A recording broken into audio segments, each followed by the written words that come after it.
നമസ്കാരം. ഋഷിപ്രോക്തം ചാനലിലേക്ക് ഏവർക്കും ഹൃദ്യമായ സ്വാഗതം.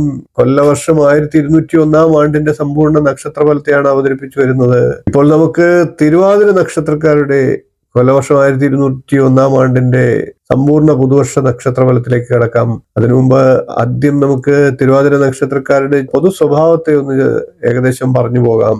ഗർവി ഷഡ കൃതജ്ഞോ ഹിംസ പാപഹ ചരസ്വഭാഗ് ചപലഹ അല്പസുദസ്യം ജീവി രാജദ്രവ്യാന്യുദശ്ച രൗദ്രക്ഷേ.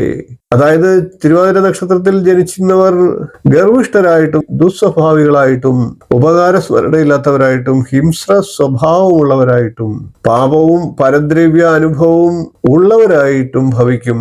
അതായത് മറ്റുള്ളവരുടെ ദ്രവ്യത്തെ ധനത്തെയൊക്കെ ഉപയോഗിക്കുന്നവർ എന്നർത്ഥം. കൂടാതെ ചപലരായിട്ടും പുത്രന്മാർ കുറഞ്ഞവരായിട്ടും ദീർഘായുസുള്ളവരായിട്ടും രാജദ്രവ്യത്തെ അനുഭവിക്കുന്നവരായിട്ടും ഭവിക്കും. അതായത് സർക്കാരിൽ നിന്നുള്ള ആനുകൂല്യങ്ങളൊക്കെ ലഭിക്കുന്നവരായിട്ടും ഭവിക്കും എന്നർത്ഥം. ഇനി നമുക്ക് തിരുവാതിര നക്ഷത്രക്കാർക്ക് കൊല്ലവർഷം 1201 എങ്ങനെ ഉണ്ടാകുമെന്ന് പരിശോധിക്കാം. ശനി 10ാം ഭാവത്തിലാണ് തിരുവാതിരക്കാർക്ക് നിൽക്കുന്നത്. വ്യാഴമാകട്ടെ ജന്മരാശിയിലാണ്. തിരുവാതിര നക്ഷത്രം വരുന്നത് മിഥുനം രാശിയിലാണ്. തിരുവാതിര നക്ഷത്രം ഒരു മുഴു നക്ഷത്രമാണ്. കൂടാതെ രാഹു 9ലും കേതു 3ലും നിൽക്കുന്നുണ്ട്. വ്യാഴം ജന്മരാശിയിലും 2ലുമായിട്ട് മാറി സഞ്ചരിക്കുന്നുണ്ട്. ഏതാനും മാസങ്ങൾ മാത്രമാണ് 2ാം ഭാവത്തിലേക്ക് മാറ്റമുണ്ടാകുക. പലതരം പ്രശ്നങ്ങളെയും തിരുവാതിര നക്ഷത്രക്കാർ ഈ പുതുവർഷത്തിൽ അഭിമുഖീകരിക്കേണ്ടതായിട്ട് വരും. ക്ഷമയും സഹനശീലവും ഒക്കെ പരീക്ഷിക്കപ്പെട്ടേക്കാം. വിദ്യാർത്ഥികളായിട്ടുള്ള തിരുവാതിര നക്ഷത്രക്കാർക്ക് അലസത ഉണ്ടാകാനുള്ള സാഹചര്യങ്ങളുമുണ്ട്. തൊഴിൽ നേടുന്നവർക്ക് തങ്ങളുടെ കഴിവിനനുസരിച്ച് തൊഴിൽ കരഗതമാകണമെന്നില്ല. മേലധികാരികളുടെ അനിഷ്ടങ്ങളൊക്കെ ഉണ്ടാകാനുള്ള സാധ്യതയുണ്ട്. അതുകൊണ്ട് തന്നെ തൊഴിലിടങ്ങളിൽ അല്പം സമാധാനക്കുറവും പ്രതീക്ഷിക്കേണ്ടതാണ്.